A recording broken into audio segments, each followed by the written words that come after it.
Assalamualaikum warahmatullahi wabarakatuh. Alhamdulillahi rabbil alamin. Wassalatu wassalamu ala ashrafil anbiya'i wal mursalin Sayyidina wa maulana Muhammadin wa ala alihi wa sahbihi ajma'in, amma ba'd. Hadaratil afadil, Sadatil masyayikh wal asatidhah wal ustazat al-aizza timaizukum wa fil muqaddimah sahibul fadilah wal karamah Syekh Ma'hadi Kiri Kusumo Kiai Haji Munif Muhammad Zuhri Timaizuh, para tokoh masyarakat, tokoh pendidikan, tokoh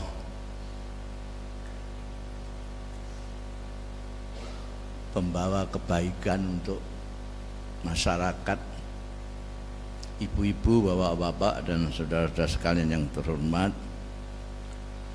Pertama-tama saya harus memanjatkan puji syukur kehadirat Allah Subhanahu wa Ta'ala yang telah memperkenankan saya pada malam hari ini sowan di Giri Kusumo bertemu dengan panjenengan semua para tokoh ini. Mudah-mudahan perjumpaan dan pertemuan kita mendapat ridho dari Allah Subhanahu wa Ta'ala, manfaat dan barokah fid dini wa dunya wal akhirah. Saya sebetulnya sudah curiga ketika diminta untuk memberikan mau'idhah hasanah, karena biasanya saya diundang mau'idhah hasanah yang dison-dison itu ya mau'idhah hasanah gitu aja. Ini ada temanya. Wah, ini aku curiga ya. Iki mau'idhah hasanah kok ono temane. Mesti luar biasa. Betul ternyata audiennya juga berbeda, temanya saja medeni wong,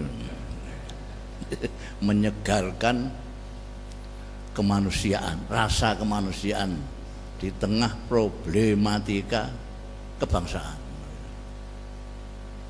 Saya mikir, wong aku menuso, aku bangsa Indonesia kok kon bakas menuso, problematika bangsaku. Dan menurut saya rada unik ini. Jadi menurut saya kalau ada keresahan terutama dari Kiai Munif dan bapak-bapak sekalian tentang kondisi terutama di Indonesia ini, saya kira ya karena kurang bersyukur. Menurut saya ini ya. Dan memang syukur itu memerlukan, menghajatkan, mengharuskan adanya kesadaran, adanya anugerah. Mereka yang tidak menyadari adanya kenikmatan, adanya anugerah, tidak akan syukur. Kita jarang atau bahkan sama tidak ada yang mensyukuri kita diberi anugerah bernapas oleh Allah Subhanahu wa Ta'ala. Baru ketika sesak napas baru kita menyadari kalau itu ternyata anugerah yang besar dari Allah Subhanahu wa Ta'ala.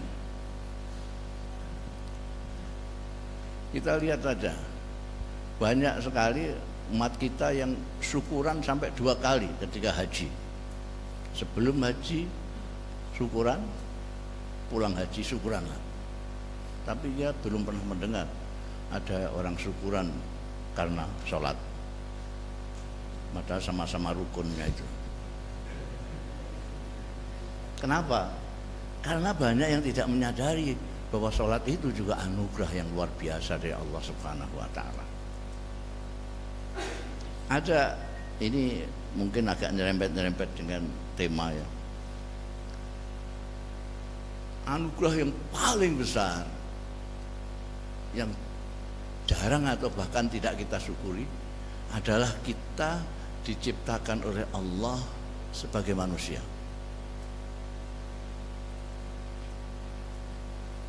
Allah menciptakan makhluknya ini, ada yang tidak bisa apa-apa, berpikir tidak bisa, berperasaan tidak bisa, menyatakan perasaan tidak bisa, menyatakan pikiran tidak bisa apa-apa, kayak batu, pasir dan lain sebagainya. Ada yang lebih daripada ini, meningkat sedikit, tanam-tanaman. Tanam-tanaman itu bisa merasa, bisa berpikir, tapi kita tidak tahu karena mereka, tanaman-tanaman, tumbuh-tumbuhan itu tidak dapat mengekspresikan pikiran dan perasaan. Kalau Anda ingin mencoba, silahkan, ada tanaman mangga atau apa, tidak ada hujan, tidak ada angin, pacoi saja semau. Nanti dia tidak akan berbunga dan tidak berbuah, sebagai protes dari kelakuan kita yang menganiaya dia. Yang lebih tinggi lagi dari itu adalah binatang. Binatang bisa berpikir, bisa berperasaan, bisa mengekspresikan, tapi tidak sempurna mengekspresikannya. Kalau kita lihat ada kambing, induknya disembelih, anaknya embek-embek, itu sebetulnya dia kok kejam sekali. Sebetulnya dia akan mengatakan begitu, tapi kita tidak paham karena dia menderita, senang, gembira, susah, ya embek terus. Kemudian makhluk Allah yang paling sempurna adalah manusia. Kita tidak hanya diberi pikiran, kita diberi perasaan, kita diberi nurani, kita bisa merasa. Jadi malaqad karramna bani Adam, dan dilebihkan dari yang lain, itu kita manusia. Bahkan ada yang menyebutkan, ulama yang menyebutkan bahwa Al-Quran itu sebetulnya adalah kitab manusia, karena menyebut insan saja tidak kurang dari 63 di dalam surat Al-Quran. Yang biasa buka-buka Quran, silakan, Al-Insan 63. Yang pertama datangnya ayat pertama kali itu sudah menyebut insan. Alamal insan malam ya'lam. Tentang ilmu pengetahuan, tentang pendidikan dimulai dari insan. Kalau jamaknya An-Nas malah lebih banyak lagi, itu sampai 240 kali disebutkan dalam Al-Quran. Di surat An-Nas saja sudah berapa kali itu? Qul a'udzu birabbin nas, malikin nas, ilahin nas, min syarril waswasil khannas, minal jinnati wan nas. Manusia. Dan lebih bersyukur lagi bahwa Allah Ta'ala menurunkan utusan yang menjadi panutan kita. Manusia terakhir ini ialah manusia yang paling manusia, Nabi Muhammad sallallahu alaihi wasallam. Saya sering mengatakan Kanjeng Nabi itu manusia, tidak sekedar manusia, manusia yang mengerti manusia. Manusia yang mengerti manusia dan memanusiakan manusia. Banyak pemimpin yang kelihatannya manusia, tapi tidak ngerti manusia. Tidak ngerti manusia. Dianggapnya semua orang belum menjadi manusia sebelum sama dengan dirinya. Kalau dia ahli zikir,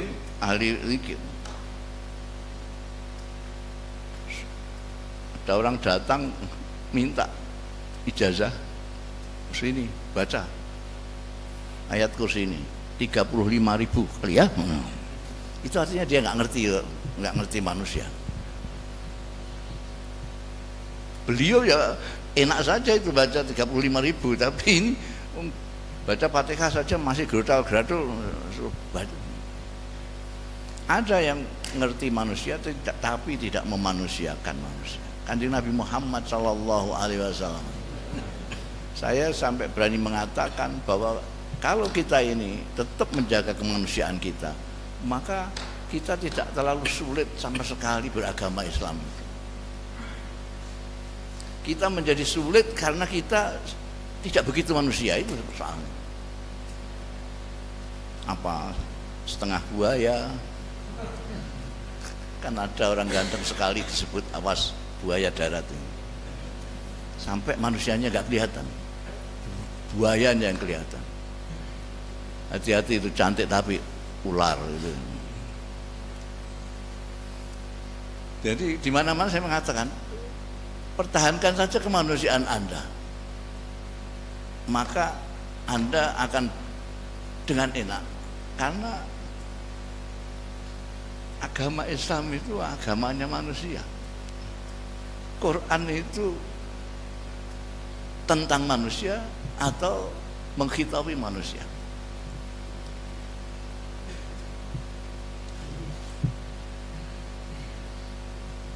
Manusia artinya umumnya manusia, umumnya manusia. Kalau ada, meskipun itu misalnya serbannya sak ban truk, jenggotnya sak dodong, tapi memberi fatwa di mana orang tidak kuat. Misalnya kalau ingin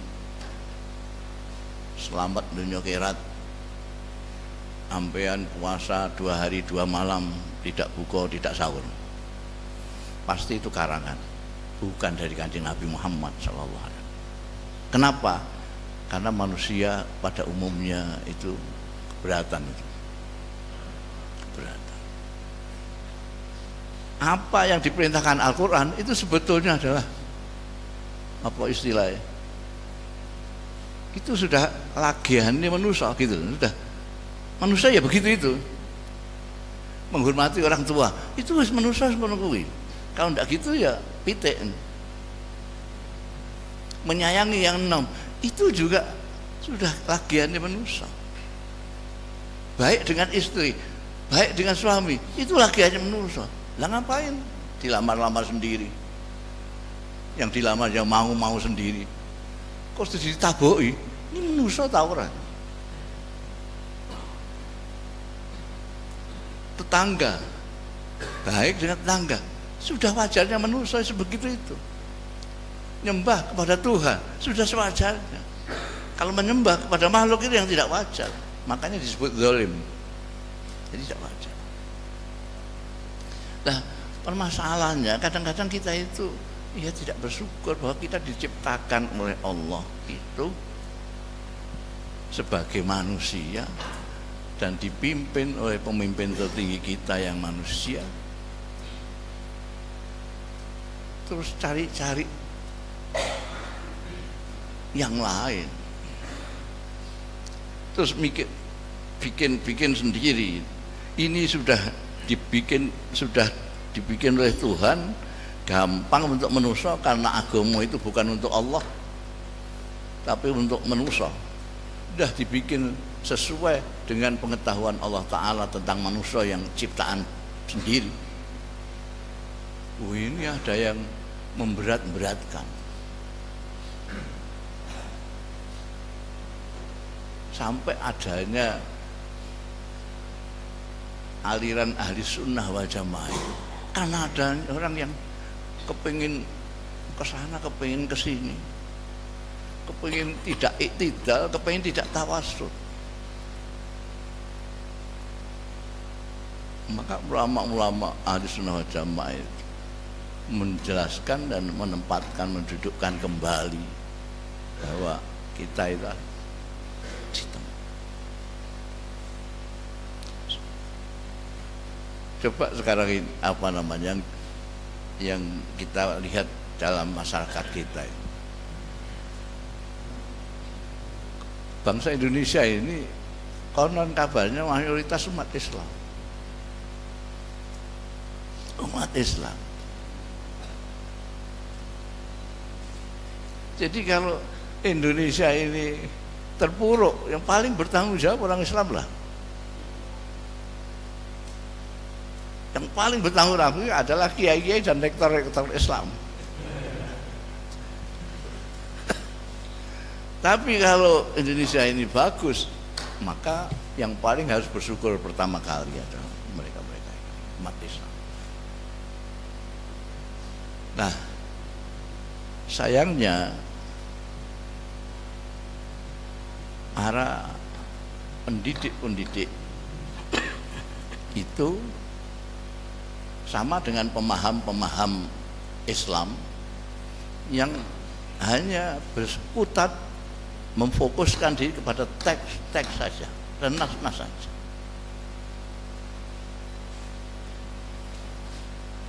Orang pintar banyak sekali, apal ini.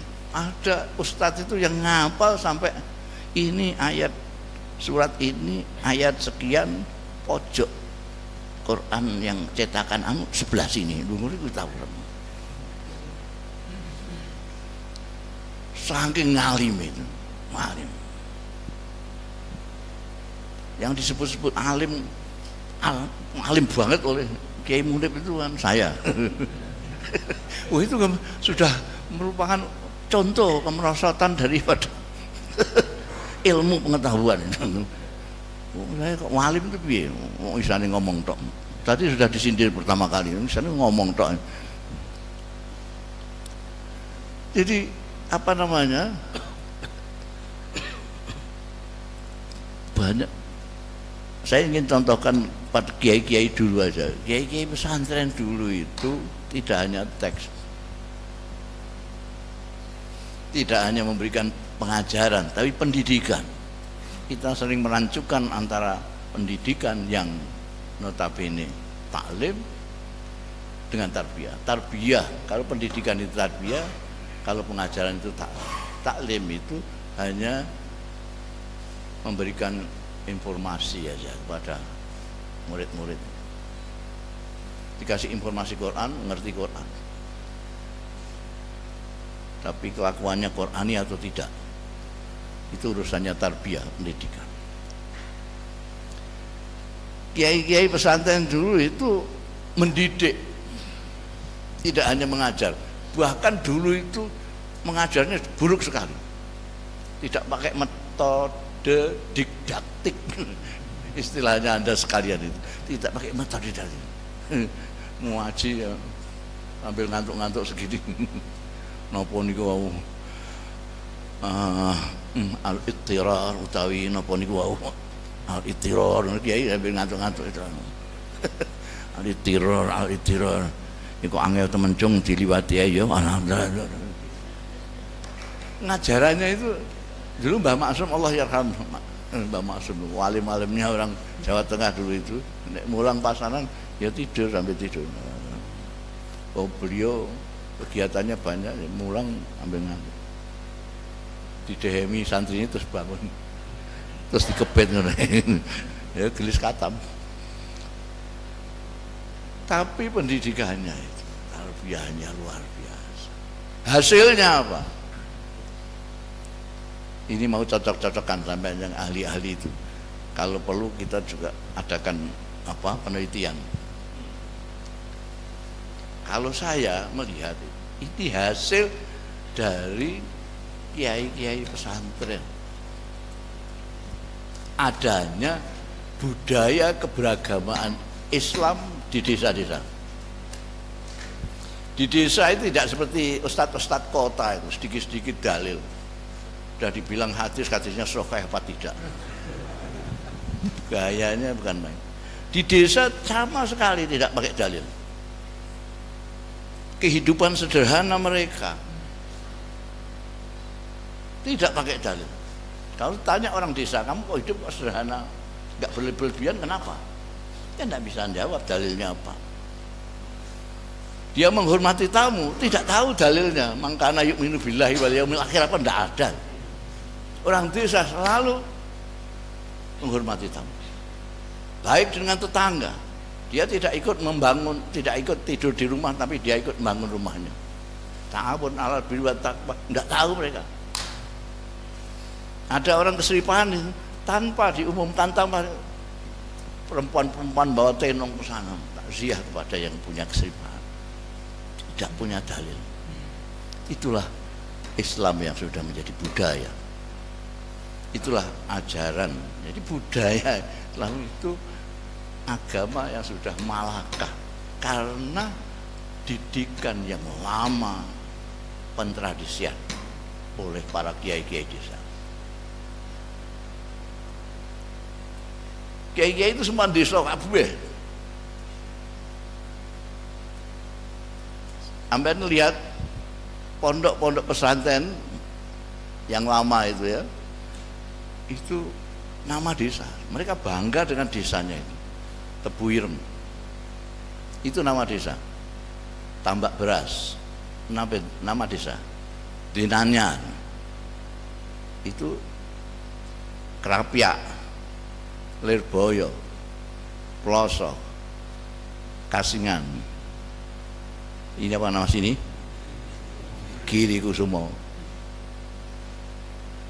Belakangan aja yang gaya-gaya itu kayak anyaran itu. Raudhatul Thalibin. Wah, ya itu begitu. Dulu ya Pondok Rembang itu aja. Ini di desa semua. Dan keberagaman di Indonesia itu sudah membudaya. Jangan tanyakan dalil kepada mereka. Mengapa mereka dermawan, jud, mengapa mereka takzim kepada duyuf. Jangan tanyakan kepada mereka. Maka mereka takzim kepada yang tua. Mengapa mereka menyayangi yang muda. Mereka nggak tahu. Yuakir kabirona wayarham sogirona, itu tidak tahu mereka. Itu sudah merupakan budaya mereka. Ini pendidikannya seperti ini. Sayangnya belakangan desa itu dinyai wong kutha, terpengaruh, diserbu oleh kota. Sekarang kota menyerbu desa habis-habisan, sampai orang desa kepengen jadi orang kota. Ketika saya diundang GP Ansor Pusat untuk pidato harlah, itu ketuanya pakai dasi segala macam. Aku tahu kamu itu aling desa, kamu itu. Kamu orang mencoba Kudus itu desa banget itu. Saya kan tahu. Coba copot sepatu kamu. Aku tahu. Nanti kamu tutupi keluar kamu. Tapi kaos kakimu pasti ketahuan kamu orang desa. Pilihan warnanya itu lerek-lerek warna menyala segala macam, tidak bisa ditipu. Sampean jangan mengkota-kotakan diri. Kalau bisa betul-betul pejuang itu, desakan kota itu. Yang saya maksudkan desakan kota itu, budayakan ajarannya Rasulullah Shallallahu Alaihi Wasallam itu ke kota. Sekarang orang itu tekstual saja. Dia dianggap alim, ahli agama kalau dia bisa dalil. Tahu ini di pojok mana halamannya. Kalau ayatnya berapa, soalnya pojoknya itu maksudnya.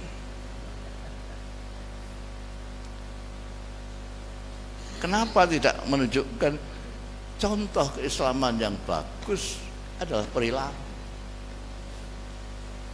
Perilaku. Dan itu kita kalah ini. Sekarang ini kalah karena desa sudah dijajah oleh kota dan orang desa menyerah. Kota itu selalu menyerap dari luar karena dia pintu daripada luar yang ke dalam. Mode apa saja, baik dari barat itu datangnya ke kota. desa paling akhir. Ketika ada The Beatles gondrong, kelihatan kok gua gagah ganteng-ganteng. Orang Jakarta pertama kali gondrong itu. Baru Semarang gondrong. Baru Meranggen, baru Giri Kusumo. Ketika Giri Kusumo mulai gondrong, model di Jakarta sudah pang. Itu yang Gundo separuh sini yang itu.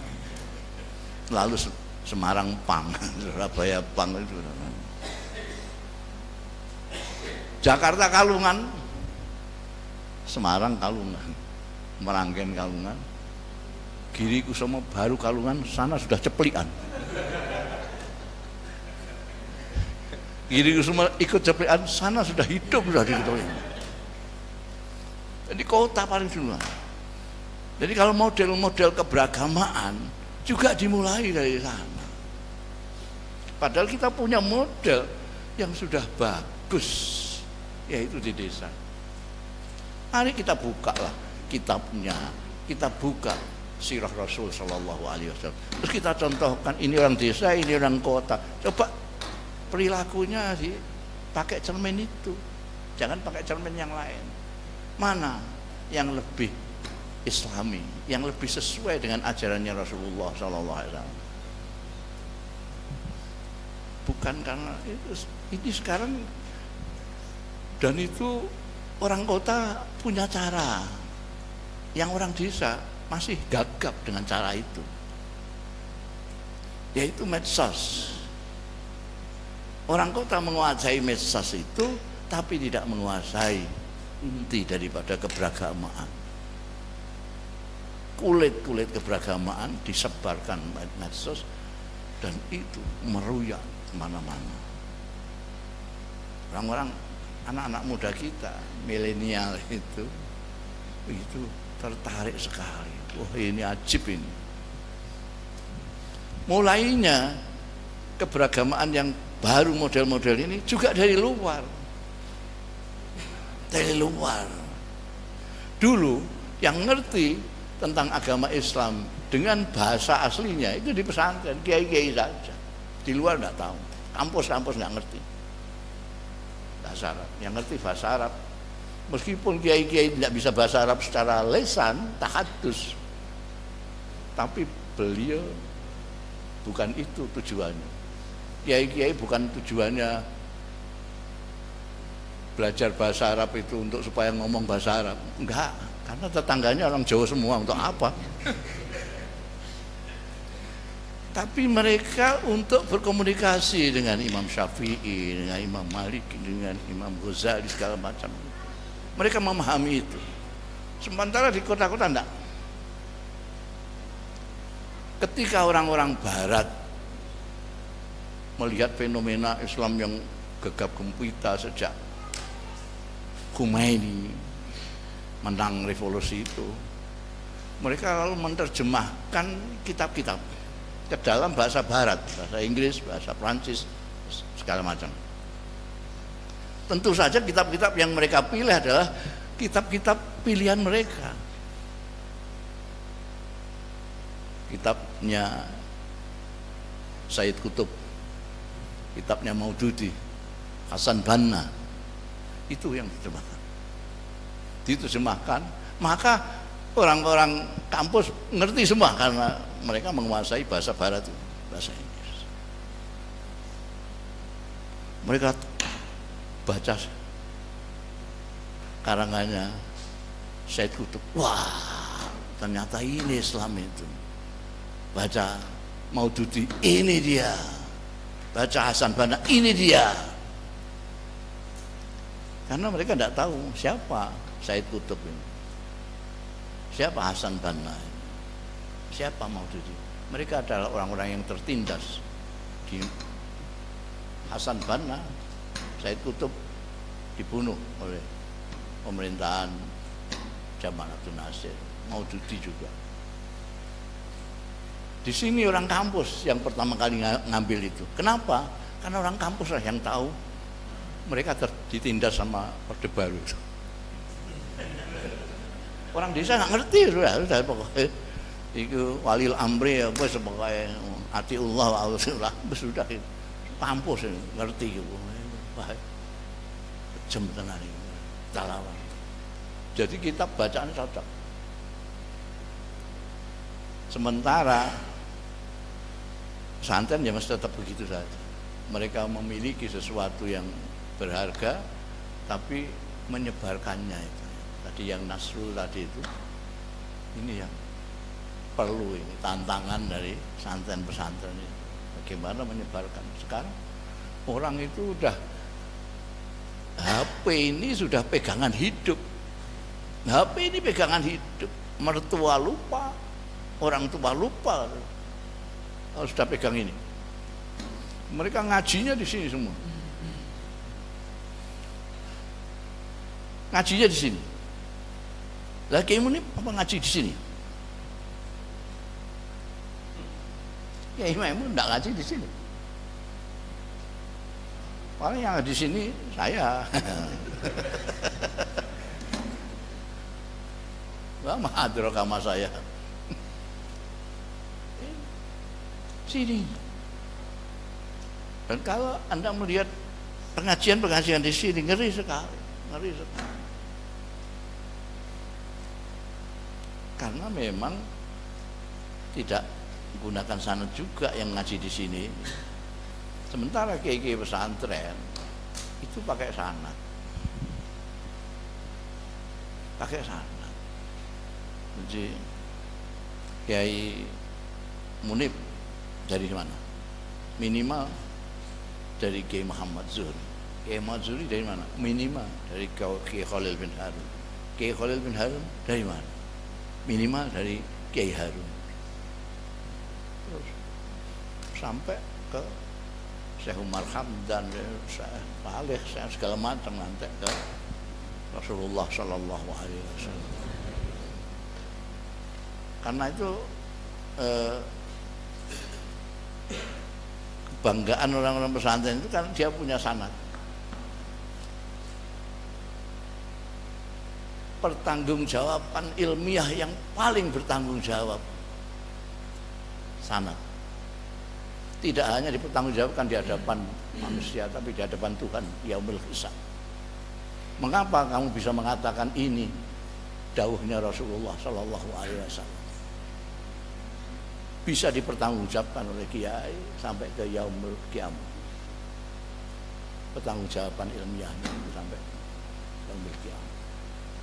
Tapi ya itu di dalam nasrunya, penyebarannya kalah dengan cara-cara mereka.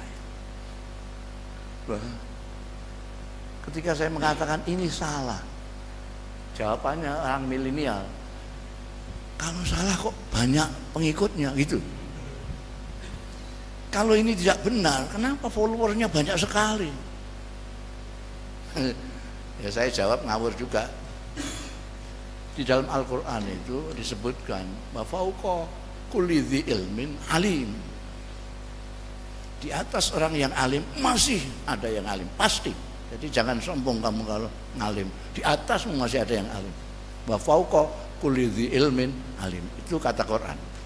Kata saya karena ada fauqa, ada tah. Wa tahta kulli jahilin jahul. Jadi di bawahnya orang bodoh itu masih ada yang lebih bodoh. Jadi jangan heran kalau ada orang bodoh diikuti orang banyak. Dan ini zamannya. Ini tantangan Anda yang mempunyai pengetahuan. Dan kalau kita diam saja, ya sudah.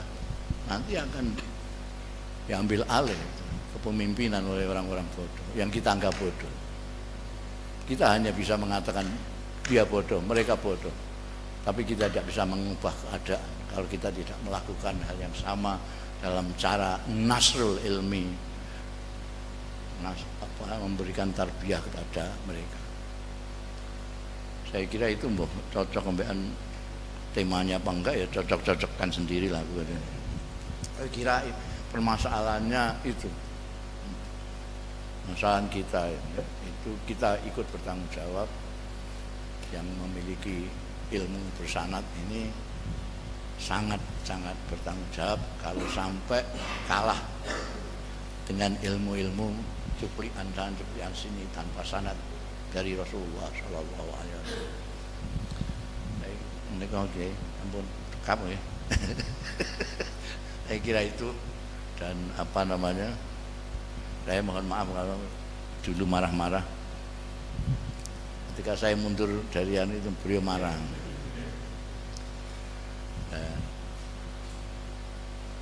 Ada yang kiai tidak tahu, tapi saya sangat tahu sekali. Jadi ada yang jenengan tidak tahu sama sekali, saya tahu sekali. Itu bahwa saya itu tidak pantas jadi rais. Jadi yang saya tahu persis itu. Jenengan tidak tahu, tapi saya tahu persis. Saya tidak pantas. Karena itu saya tidak akan melakukan sesuatu kalau saya tidak bisa. Kalaupun bisa ya tak isa-isa nang ini gitu. Seperti inilah bisa-bisa saya itu. Ya. Mak saya itu dikasihi sama Tuhan, ditutupi bodoh saya oleh Allah Ta'ala, sehingga ketoknya seperti hanya saya ditutupi usia saya oleh Allah Ta'ala. Jadi seolah-olah Anda menganggap saya itu masih muda, padahal saya sudah tua sekali. Sehingga kalau dieret-eret ke sana kemari itu sebetulnya itu terlalu zalim itu. Sampai ketawa, sampai yang ngeret-ngeret. Itu saja. Mudah-mudahan jenengan tetap istiqomah bersama-sama dengan Kiai Munif untuk memikirkan masyarakat dengan keahlian dan kemampuan Anda sekalian. Pasti Anda akan bisa berbuat lebih banyak daripada yang lain karena kecimpungan Anda sekalian pada ilmu pengetahuan. Agama kita adalah agama manusia dan agama ilmu pengetahuan. Saya kira itu, kurang lebihnya mohon maaf. Wallahu yuwaffiquna ila ma fi ridhah. Astaghfirullahalazim li wa lakum wal afu minkum. Astaghfirullahalazim fi qaulin bila amalin.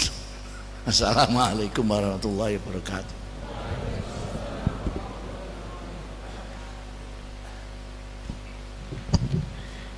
Mohon izin Gus, apakah masih diperkenankan ada waktu untuk sekedar tanya jawab? Yeah. Terima kasih, mungkin kita batasi pertanyaan ini 1/4 jam karena sesuai dengan random kita akan akhiri jam 10 punjul 10 menit. Monggo jika ada pertanyaan dari Bapak-bapak. Pak Adnan mungkin yang pertama kali mengawali. Monggo Pak Adin, Prof Adin. Monggo silakan Prof.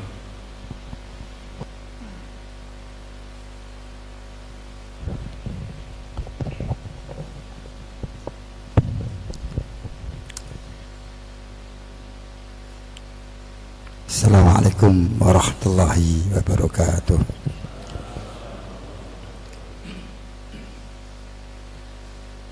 Alhamdulillah, syukurillah. Gusmus yang selalu kita taati, Romo Yai Munif yang selalu kita taati juga. Kita ini ada sebagian yang akademisi,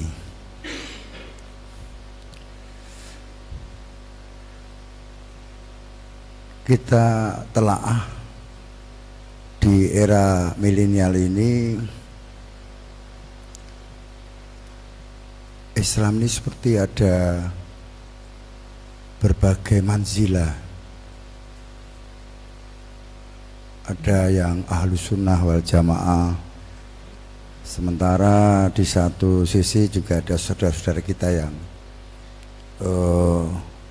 bermadzhab atau berfaham Islam, tetapi ada perasaan yang tidak bisa sekufu atau dalam bahasa tekniknya sefrekuensi, Gus.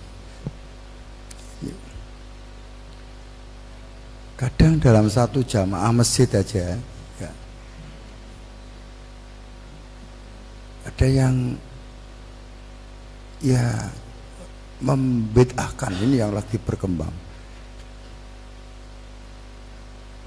zikir haram ya, apalagi tahlil. Nah, ini sangat berkembang sekali, dan itu saudara kita ya, habis sholat bersalaman tidak kerson ya, Allah Rasul tidak mengajarkan, katanya begitu. Kalau kita ini jadi makmum, kita juga kurang sreg ya. Kalau kita jadi imam, mereka juga akan lari ya.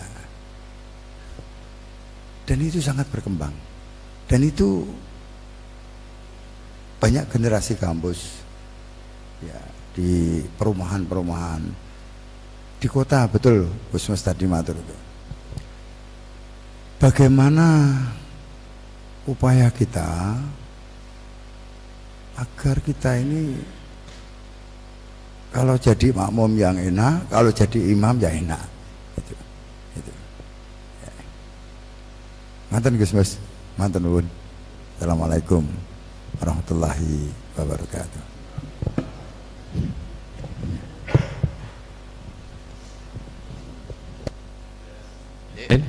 Pak Rektor USM, Pak Bejo. Ini monggo diulang Pak Edin. Pertanyaannya bagaimana menjadi imam dan makmum yang enak? Menjadi imam dan makmum yang enak. yang enak. Iya.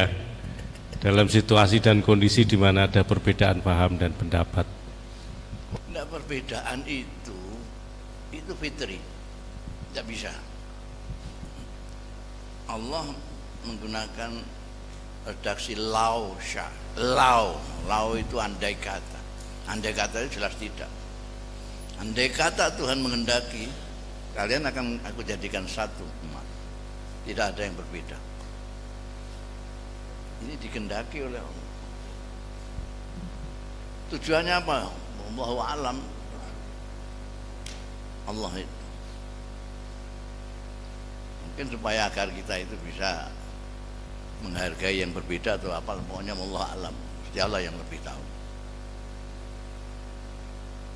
Jadi terus pertanyaannya kemudian, di dalam kondisi itu sudah fitrah perbedaan itu, lalu bagaimana kalau kita menjadi imam? Imam itu ya seperti Kanjeng Nabi, yang menjadi kita tuh apa, anutan ya Kanjeng Nabi. Al khairu kullu fi tibair Rasul sallallahu alaihi wasallam. Segala yang terbaik bagi kita umatnya Nabi Muhammad adalah mengikuti Kanjeng Nabi Muhammad sallallahu alaihi wasallam. Kanjeng Nabi ketika menjadi pemimpin itu beliau sangat bijak.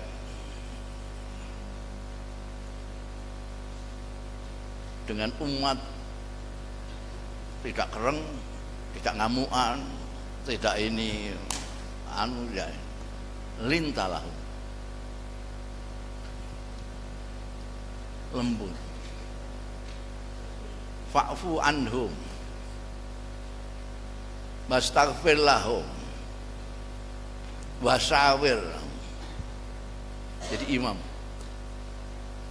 maafkan mereka karena Anda lebih tinggi dari mereka. Anda mungkin tidak bisa salah, tapi mereka salah. Anda mungkin bisa tidak lupa, mereka sering lupa.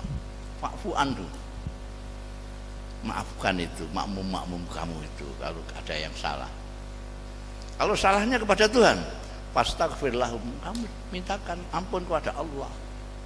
Pemimpin itu tidak hanya memberikan maaf kepada umatnya, tapi memintakan maaf kepada Allah untuk umatnya. Tapi jangan lupa wasyawir fil amri, dalam meskipun lebih tinggi segala macam yang dicontohkan oleh Rasulullah, selalu bermusyawarah dengan bawahannya. Kalau jadi makmum, ya lihat imamnya. Kan makmum itu gitu, tidak boleh. Imamnya belum sujud, dia sujud duluan. Jadi kalau makmum enak sekali, enak. Kalau makmum ikut aja imamnya. Saya kira menjawab enggak ini? Menjawab ya aja ya.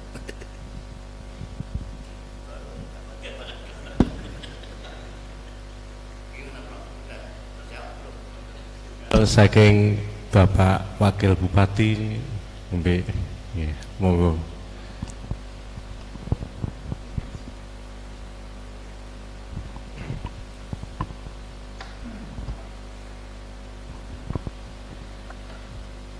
Kalau resan niki Rois Suriah MBCNU nggih Wakil Bupati Romo.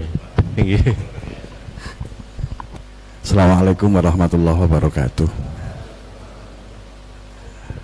Pangapunten, tertarik dengan tadi yang disampaikan bahwa sekarang kota yang menyerang di desa. Ngaten Mbah, dados logika masyarakat dengan logika pemimpin itu kadang-kadang berbeda.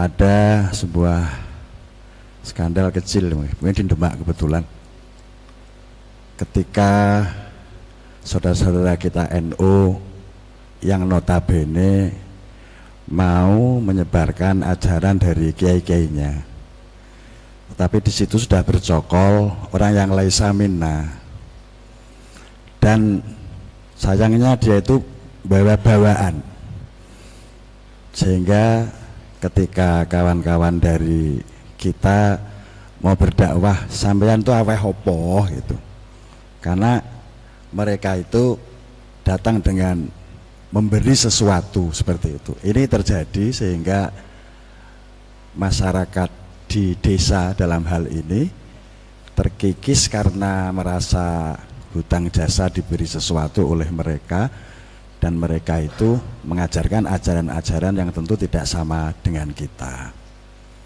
Mungkin solusinya bagaimana seandainya para tokoh kita dalam hal ini terkait dengan sakhoknya itu loh, panganannya itu loh Mbah, itu yang diterima oleh orang desa sehingga diajak orang NU ndak beri apa-apa, itu ndak mau. Kowe aweh opo ngoten cekae ngoten mawon. Matur sembah nuwun Mbah.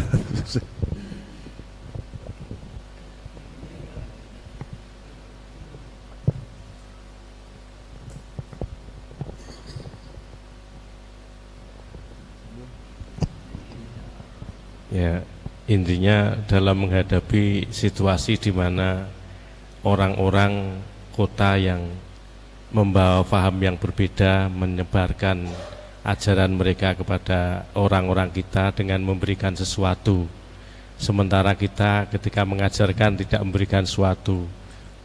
Ya, ya kita berikan sesuatu lah. Iya, kita berikan sesuatu. Gimana kita kalau mau melawan orang yang dakwahnya memberi sesuatu, kita tidak memberi sesuatu, ya mesti kalah. Jadi ya, kita harus memberi sesuatu.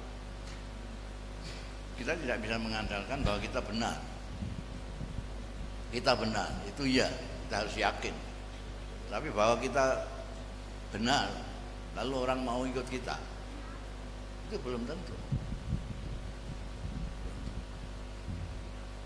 Pertama, kita harus introspeksi pada diri kita sendiri.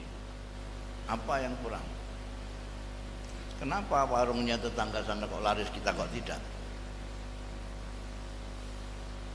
Kita tidak bisa mengkritik itu segala macam itu, segala macam. Kita memamerkan kehebatan menu kita, tidak bisa. Kita harus cari apa kelebihannya sana, apa kekurangan kita. Jangan-jangan sana sangat berkelebihan, kita sangat kekurangan. Apa masakannya, apa pelayanannya, apa kebersihannya, banyak hal yang perlu kita teliti dalam diri kita. Itulah makanya hasibu anfusakum. Kita harus selalu mengkritik diri kita sendiri. terus menerus bersama-sama. Dan saya suka dengan pertemuan seperti ini yang dilakukan secara rutin, karena kita bisa bersama-sama membicarakan kekurangan dan kelebihan. Bagaimana selanjutnya kita akan bergerak untuk dakwah ilallah Ta'ala, mengikuti jejaknya Rasulullah Sallallahu Alaihi Wasallam. Kalau dulu Rasulullah Sallallahu Alaihi Wasallam itu sendirian, yang membuat kita sangat optimis itu karena Kanjeng Nabi itu dulu sendirian. Kita sekarang banyak sekali kawannya, banyak sekali kawan. Jadi itu saya kira. Terima kasih.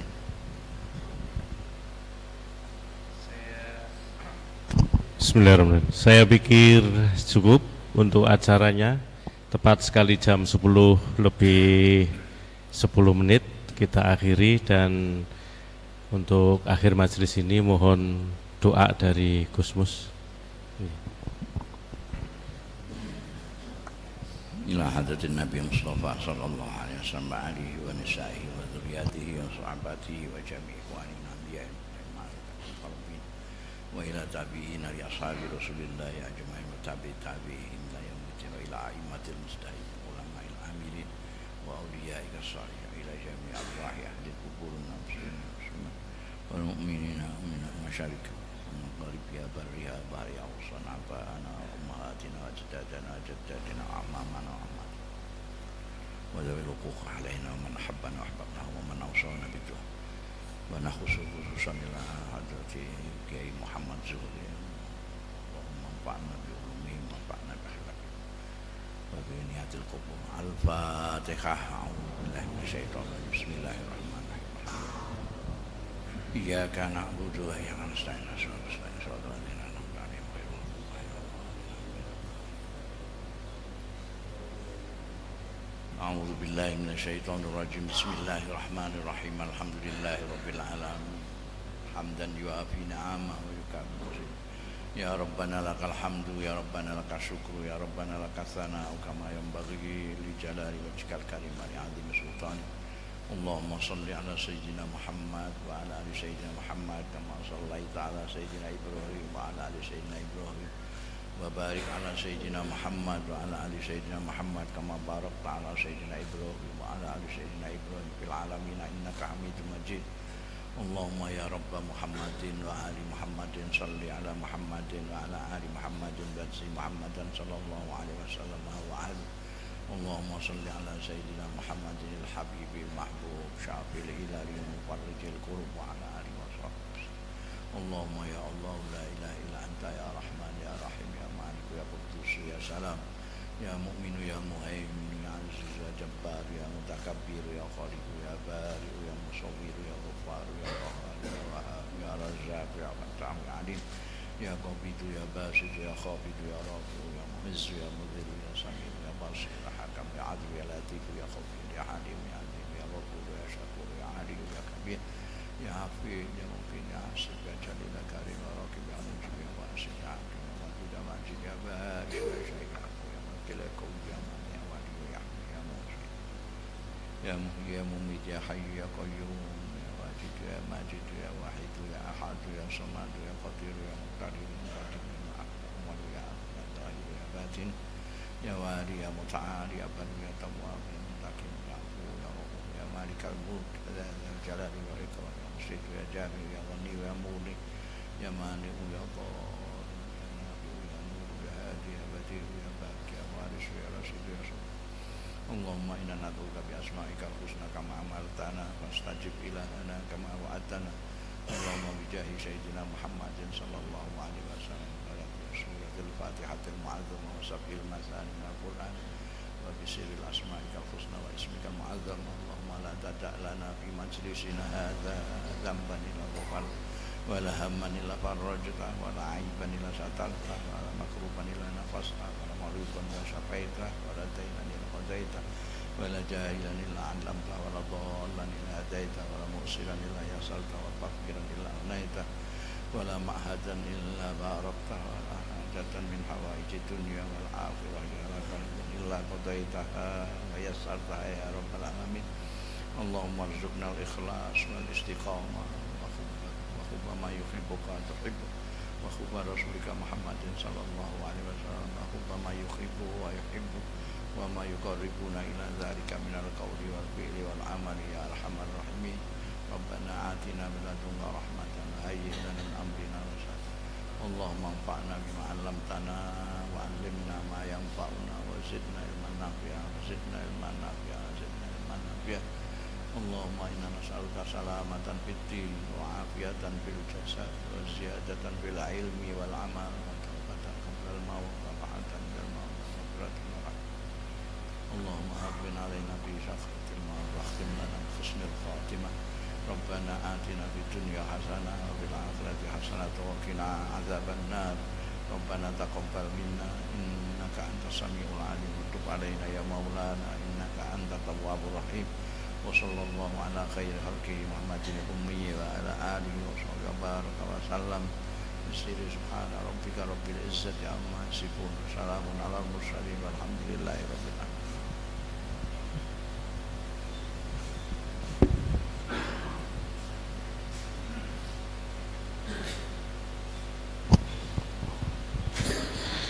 Hadirin yang dimuliakan Allah, purna sudah acara malam hari ini. Dari saya, apabila ada kekurangan, kekhilafan, mohon maaf yang sebesar-besarnya. Kagem Gusmus beserta rombongan dimohon untuk berkenan di rumah dalam agung. Bagi jamaah yang lain mohon berkenannya untuk sementara tinggal di majelis ini.